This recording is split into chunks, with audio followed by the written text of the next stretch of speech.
मन का गुलाम। नमस्कार, प्रणाम दोस्तों। मैं कविता तिवारी लेकर आई हूँ छोटी सी चर्चा इसी विषय पर आप लोगों के साथ करूँगी। इंसान मन का गुलाम बनता जा रहा है, तभी आज ज़्यादा दुखी है। हम सबसे ज़्यादा दुखी अपनी इच्छाओं की वजह से हैं।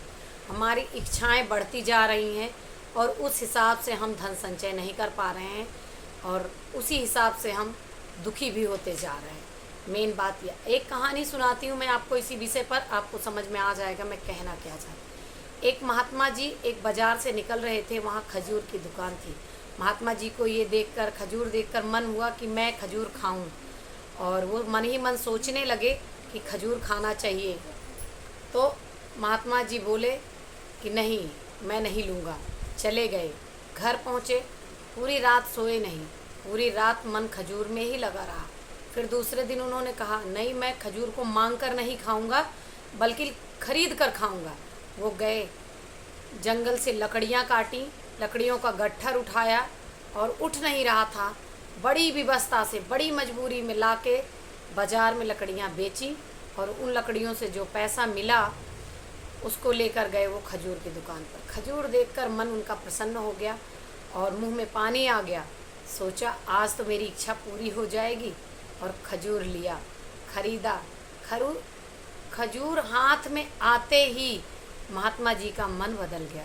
उन्होंने कहा, नहीं, ये मन बड़ा चंचल है, इसकी तो रोज़ इच्छाएं नई नई होंगी। आज ये खजूर मांग रहा है, कल ये अच्छे कपड़े मांगेगा, परसों अच्छा बिस्तर मांगेगा, नरसों ये अच्छा घर मांगेगा। मैं तो इसका गुलाम बन जाऊंगा और इसकी इच्छाएं पूरी करते करते मैं आजीवन दुखी रहूंगा। इसलिए मैं ये खजूर नहीं खाऊंगा। मैं आत्म संयम करूंगा, अपने इंद्रिय को संयम में रखूंगा और मैं मन का कहना नहीं मानूंगा। इतना सोचकर महात्मा जी ने खजूर वाले को खजूर वापस कर दिया। तो खजूर वाले ने कहा कि आप अपने पैसे वापस ले लो। कहे, नहीं, मुझे पैसे भी नहीं चाहिए, और वहाँ से चल दिए।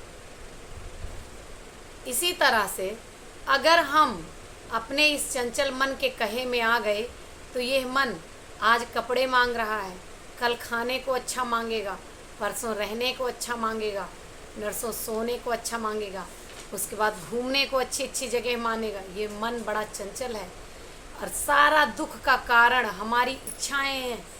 जिस दिन हम अपनी इच्छाओं को पूरी करने में लग जाते हैं उसी दिन से हम दुख का सामना करने लग जाते हैं। इसीलिए इच्छाएं उतनी पालिए जितनी में आप सुखी रहें। ऐसा नहीं है कि इच्छा मत पालिए, लेकिन इतना बड़ा ख्वाब देखिए जिसे आप पूरा कर सकें। इतना भी इच्छा बड़ी मत पाल लीजिए कि आप वही सोच सोच कर दुखी रहें कि हम इसको नहीं पूरा कर पा रहे हैं। आपको वीडियो कैसा लगा कमेंट में ज़रूर बताएं। धन्यवाद।